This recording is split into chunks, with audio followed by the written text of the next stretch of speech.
நவநாகரிக மங்கைன்னா அந்த காலத்தில் சௌகா ஜானகி தான். வே ஆஃப் காஸ்டியூம் இருக்கு பார்த்தீங்களா, அந்த காலத்தில் சௌகா ஜானகி காஸ்டியூம் மாதிரி யாருமே போட்டதில்லை. இந்த பிராண்டி, விஸ்கி, ரம்மு, லொட்டு ருசுக்கெல்லாம் இருக்குல்ல, இதை எதை சேர்த்து சாப்பிடணும், எந்த ரேஞ்சில் சாப்பிடணும்னு சொல்லி கொடுத்தவரே சௌகா ஜானகி.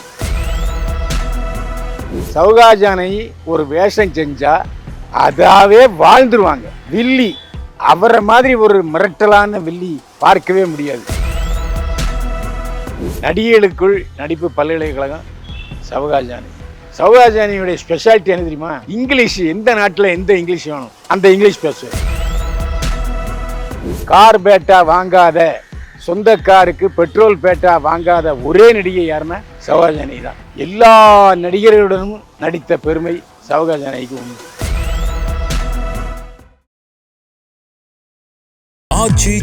எந்த சமையலும் ருசி தேடும் ரகசியம் 20 ரூபாய். என்னை வாழ வைத்துக் கொண்டிருக்கும் யூடியூப் சேனல் நேயர்களுக்கு நன்றியும் வணக்கமும். வழக்கமாக அக்னி திராவக அதிரடி செய்திகளை வழங்கி கொண்டிருக்கிற நான் இன்று மிகவும் துயரமான ஒரு கண்ணீர் தகவலை உங்களுடன் பகிர்ந்து கொள்ள விரும்புகிறேன்.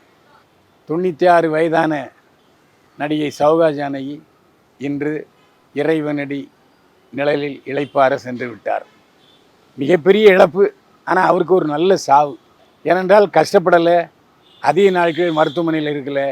நேற்று மத்தியானம் அட்மிட் ஆனார், நைட்டு அபாய கட்டத்தில் இருக்கிறார் என்று சொன்னார்கள். அப்போதே தெரிந்து விட்டது. இப்போது அவர் மரணமடைந்து விட்டார் என்ற செய்தி வந்திருக்கிறது. சௌகார் எப்போவுமே தமிழ் சினிமாவில் தமிழ் நடிகர்கள், தமிழ் நடிகைகளை விட ஆந்திர நடிகர்கள், ஆந்திர நடிகருடைய ஆக்கிரமிப்பு தான் தமிழ் சினிமாவில் அதிகம். அந்த காலத்தில் பார்த்தீங்கன்னா சாவித்திரி, கண்ணாம்பா எல்லாருமே தெலுங்கு சேர்ந்தவர்கள் தான், தெலுங்கை தாய்மொழியாக கொண்டவர்கள். ஆனால் கண்ணாம்பெல்லாம் தமிழ் பேசுனா தெலுங்கு அறியான்னு சந்தேகம் வரும். அந்த அளவுக்கு பிரமாதமாக பேசுவார். அதே லெவலில் சௌகா ஜானகியும் தெலுங்கில் பிறந்தார். 1931 ஆண்டு பிறந்தார். 96 வயசாச்சு. பிறந்தது ஆந்திரா, வளர்ந்தது சென்னையில். இப்போது அவர் உயிர் விட்டது பெங்களூரில். ஆரம்பத்தில் விஎன் ஜானகி எம்ஜிஆருடைய மனைவி, அவரும் சினிமாவில் இருந்தார். அப்போ என்ட்ரி கொடுத்தாரு ஜானகி. அப்போ என்னன்னு பார்த்தோன்னா அவருடைய முதல் படம் சௌகார் படம். அந்த படத்தில் ஆந்திர முதல்வர் பின்னாளில் என்டி ராமராவ் ஜோடியாக நடித்தார். சரி, சௌகாருங்கிற பேரை நம்மோட சேர்த்துக்கணும்னு சௌகா ஜானகி என்று தமிழிலே அழைக்கப்பட்டார் சௌகா ஜானகி. ஆனால் சௌகா ஜானகி ஒரு வேஷம் செஞ்சால் அதாவே வாழ்ந்துருவாங்க. அதாவது நீங்கள் எடுத்துக்கிட்டிங்கன்னா வில்லி அவரை மாதிரி ஒரு மிரட்டலான வில்லி பார்க்கவே முடியாது. புதிய பறவையில் சிவாஜி கணேசன் எங்கே நிம்மதின்னு அப்படியே பயந்து நடுங்குவார். அப்போ அந்த சமயத்தில் என்ட்ரி கொடுப்பார் சௌகா ஜானகி, நமக்கே மிரட்டலாக இருக்கும். அதே மாதிரி சிவாஜி கணேசனுடன் படிக்காத மேதை படத்தில் ஜோடியாக நடிச்சிருப்பார். அதில் சிவாஜி கணேசன் ஒரு அப்பாவி பிடிச்சி கல்யாணம் பண்ணி வச்சுருவாங்க. சிவாஜி கணேசனை ஒரு மனிதனாக்கி உறுதி விளையவனாக்குகிறவர் சௌகா ஜானகி. பிரமாதமாக நடிச்சிருப்பார். படித்ததினால் அறிவு பெற்றோர் 1000 உண்டு. அந்த பாட்டுக்கு அவ்வளோ அழகாக சௌகா ஜானகி அந்த முகத்தில் அவ்வளோ சோகம், வறுமையில் உள்ளவருங்கிறத காட்டியிருப்பார். அதே இந்த பக்கம் வந்தீங்கன்னா படத்தில் எம்ஜிஆர் படத்தில் பணம் படைத்தவன் படத்தில் பார்த்தீங்கன்னா அவ்வளவு ஒரு அந்த காலத்திலேயே, இப்போ இல்லை, நாகரிகத்தின் உச்சத்தில் இருந்து இன்னொருத்தனோட, அதாவது எம்ஜிஆரை திருமணம் செய்ய நிச்சயித்தவர் மனோரோட டான்ஸ் ஆடுவார், எல்லாரோடையும் டான்ஸ் ஆடுவார். அப்படி நவநாகரிக மங்கைன்னா அந்த காலத்தில் சௌகா ஜானகி தான். அந்த ஸ்டைலே, அவருடைய வே ஆஃப் காஸ்டியூம் இருக்கு பார்த்தீங்களா, அந்த காலத்தில் சௌகா ஜானகி காஸ்டியூம் மாதிரி யாருமே போட்டதில்லை. அது காரணம் என்னென்னா அவருடைய காஸ்டியூமை அவரே தேர்ந்தெடுப்பார். அது மட்டும் இல்லை, அந்த காலத்தில் சௌகா ஜானகி மிக மிக நல்ல பேர் தயாரிப்பாளர்கிட்ட. ப்ரொடியூசர்ஸ் ஆக்ட்ரஸ் யாருன்னா சௌகா ஜானகி தான். ஏன்னா ப்ரொடியூசருக்கு 10 பைசா செலவு பண்ண வைக்க மாட்டார். அந்த காலத்திலே கார் பேட்டா உண்டு. கார் பேட்டா வாங்காத, சொந்த காருக்கு பெட்ரோல் பேட்டா வாங்காத ஒரே நடிகை யாருன்னா சௌகா ஜானகி தான். அவர் சொந்த பெட்ரோல் போட்டு வருவார், போயிடுவார். அவர் சொந்த காரில் டிரைவர் பேட்டா கிடையாது, பெட்ரோல் பேட்டா கிடையாது. அப்படிப்பட்ட நடிகை. அதே மாதிரி இந்த கேரக்டரில் நீங்கள் நடிக்கிறீங்கன்னு சொன்னால் காஸ்டியூமை சொந்த செலவில் போட்டுட்டு வருவார், சம்பளம் வேறு. அந்த மாதிரி ஒரு மிகச்சிறந்த நடிகை சௌகா ஜானகி. புரட்சியாளர் எம்ஜிஆர், ஆந்திர முதல்வர் என் டி ராமராவ், முதல்வர் அம்மா ஜெயலலிதா 3 பேருடன் நடித்த நடிகை சௌகா ஜானகி.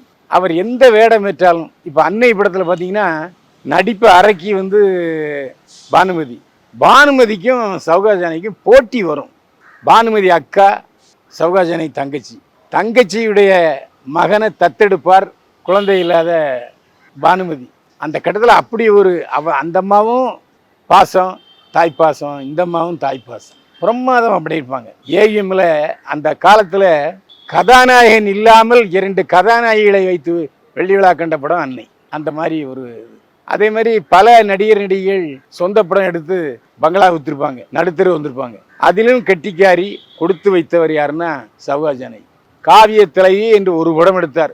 அவர் வாழ்க்கையில் எடுத்த ஒரே படம் அந்த காவிய தலைவி தான். ஆனால் அது 100 நாட்களை கடந்து வெற்றி பெற்ற படம். அந்த படத்துக்கு கதை திரைக்கதை வசனம் எழுதி வைக்கியிருந்தார் பாலச்சந்தர்ஸ். அந்த படத்தில் கதாநாயகன் ஜெமினி கணேசன். அதே மாதிரி எல்லா நடிகர்களுடனும் நடித்த பெருமை சௌகா ஜானகிக்கு உண்டு. 90 வயது வரைக்கும் அவர் நடிச்சுக்கிட்டு தான் இருந்தார். இப்போ ஒரு 5 ஆண்டுகளாக பெங்களூரில் போய் செட்டில் ஆகிட்டார், அவ்வளோதான். 7 தலைமுறையுடன் வாழ்கிறவர் சௌகா ஜானகி. 7 தலைமுறையாக நடித்து கொண்டிருப்பவர். அதேமாதிரி தன்னுடைய குடும்பத்தில் 4வது தலைமுறை சௌகா ஜானகி பூட்டி, பாட்டி பிரபா, வைஷ்ணவி பேத்தி, பேத்திக்கு மகா இன்னொருத்தி. ஆக ஒரு சௌகா ஜானகியுடைய 5 பேர் படத்தை போட்டிருப்பாங்க. சௌகா ஜானகியுடைய சகோதரி தங்கை கிருஷ்ணகுமாரி, அவரும் நடிகை தான். ஆனால் அவர் தெலுங்கு படத்தில் நடிச்சிருக்காரு, 2-3 தமிழ் படங்களில் நடிச்சிருக்காரு. ஆரம்பத்தில் அவர் கொஞ்சம் படங்களில் வாய்ப்பு இல்லாத சமயத்தில் ஹோட்டல் தொடங்கினார். அந்த ஹோட்டல் நுங்கம்பாக்கத்தில் இருந்துச்சு. நாங்கள்லாம் அங்கே போய் சாப்பிட்ருக்கோம். பத்திரிகைக்காரங்களாம் எங்களுக்கு ஃப்ரீ. அவரே எல்லாம் தயாரித்து கொடுப்பாரு. சூப்பு கொடுப்பாரு, இந்த வெஸ்டர்ன் ஃபுட்டு கொடுப்பாரு. அதே மாதிரி நடிகர்கள் அப்போல்லாம் நிறைய பேர் பத்திரிகைக்காரங்களை அடிக்கடி சந்திப்பாங்க. அந்த மாதிரி ஒவ்வொரு டிசம்பர் 31ஆம் தேதி அவர் பத்திரிகையாளர் கூப்பிடுவார். 9 மணிக்கு தான் பார்ட்டி ஆரம்பிப்பார். கிட்டத்தட்ட தொடர்ந்து 4 வருடங்களாக நாங்கள் புத்தாண்டை சௌகா ஜானகி முகத்தெல்லாம் முழிப்போம். அந்த அளவுக்கு அவர் இந்த பிராண்டி, விஸ்கி, ரம்மு, லொட்டு ருசுக்கெலாம் இருக்குல்ல, இதை எதை சேர்த்து சாப்பிட்ணும், எந்த ரேஞ்சில் சாப்பிடணும்னு சொல்லி கொடுத்தவரே சௌகா ஜானகி. மறக்கவே முடியாதுங்க. அப்பெல்லாம் பத்திரிகைக்காரங்க மிகவும் நன்றி கடன் பெற்றவர்கள் நடிகர்கள். அப்போல்லாம் ஒரு 10-12 பேர் தான் இருப்போம். எல்லாரையும் பேர் சொல்லி அழைக்கக்கூடியவர் சௌகா ஜானகி. அந்த சமயத்தில் செனட் ரோடு, இப்போது மாண்புமிகு ஸ்டாலின் அவர்கள் வீடு இருக்கே செனட் ரோடு, அதில் 3ஆவது வீடு தான் சௌகா ஜானகி வீடு. அதில் தான் 3 வருஷம் தொடர்ந்து புத்தாண்டு கொண்டாடி இருக்கோம் சௌகா ஜானகி.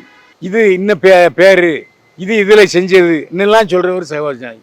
மத்திய அரசின் பத்மஸ்ரீ விருது அவருக்கு கிடைத்தது. இந்திரா காந்தி மீது பெருத்த அன்பு கொண்டவர் சௌகா ஜானகி.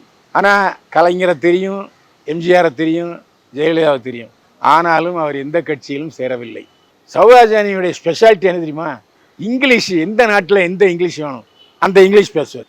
சிவாஜி கணேசன் பொழுதுபோல்னா சௌகா ஜானகியை கூப்பிட்டு இங்கிலீஷ் பேசிக்கிட்டு இருப்பார். அதே போல் சர்ச்சிபார் கான்வென்ட்டில் படித்தவர் அம்மா ஜெயலலிதா. முதல்வர் புரட்சியில் எம்ஜிஆர் இருக்கும் பொழுது அவருடைய நிகழ்ச்சிகளை ஆங்கிலத்தில் மொழிபெயர்த்து பேசுவதற்கு சௌகா ஜானகி அப்பாயின்ட் பண்ணியிருந்தார். சௌகா ஜானகி கவர்மெண்ட் சம்பளம். இதை கேள்விப்பட்ட ஜெயலலிதா கோவப்பட்டார். சௌகா ஜானகி தான் இங்கிலீஷ் பேசுவாங்களா, நான் பேச மாட்டேன்னா என்று சொன்ன ஜெயலலிதாவை சாந்தப்படுத்தியவர் எம்ஜிஆர். அவர் பேசுகிற இங்கிலீஷு வேறு டைப்பாக இருக்கும், நீ பேசுகிறது சர்ச்சிபாருக்கு கான்வென்ட் இங்கிலீஷ் என்று சொல்லி ஜெயலலிதாவை சமாதானப்படுத்தியவர் முதல்வர் எம்ஜிஆர். அப்படி சௌகா ஜானகியிடம் சண்டை போட்ட ஜெயலலிதா முதலமைச்சரான பிறகு சினிமாவின் 100ஆண்டு விழாவில் அவருக்கு கேடயம் கொடுத்து வாழ்நாள் சாதனையாளர் விருதை வழங்கினார் ஜெயலலிதா. இதாங்க காலம். நேற்றைய எதிரி இன்றைய நண்பன், இன்றைய நண்பன் நாளைய எதிரிங்கிற மாதிரி யாருமே நிரந்தர எதிரி இல்லை என்பதை அம்மா ஜெயலலிதாவும் நிரூபித்து காமித்தார். அதேமாதிரி தமிழக அரசின் கலைமாமணி விருது பெற்றவர் சௌகா ஜானகி. ஆனால் தன்னுடைய பெயருக்கு முன்னால் எந்தவித பட்டத்தையும் போட விரும்பாதவர் சௌகா ஜானகி. முதல்வர் புரட்சித் தலைவர் அமெரிக்காவிலே மருத்துவமனையில் சிகிச்சை பெற்றுக் கொண்டிருக்கும் பொழுது எல்லோரும் சர்வ மத பிரார்த்தனை செய்தார்கள், அவர் மீண்டும் நலமுடன் திரும்ப வேண்டும் என்று. ஆனால் அப்போது அமைச்சர் அருளாளர் ஆர் எம் வீரப்பன் அவருடைய யோசனையின்படி தமிழ்நாட்டில் உள்ள எல்லா தியேட்டர்களிலும் ஒளி விளக்கு படத்தில் வரல, இறைவா உன் மாளிகையில் ஒளி விளக்கு அப்படிங்கிற பாட்டை சௌகா ஜானகி பாடுவதாக காண்பித்தார்கள். அதனால் எம்ஜிஆர் ரசிகர்கள் எல்லோருக்கும் சௌகாஜானகி மேலே ஒரு மிகப்பெரிய பிரியம் உண்டு. எனக்கு தெரிந்து நான் ஒரு 52 வருஷமாக சினிமாவில் விமர்சனம் எழுதிட்டு இருக்கேன். சௌகாஜானகி மட்டும்தான் அவர் ஏற்ற வேடத்துக்கு 100க்கு 100 பொருந்தி இன்னொரு வேடத்தையும் அதையும் கம்பேர் பண்ணவே முடியாது.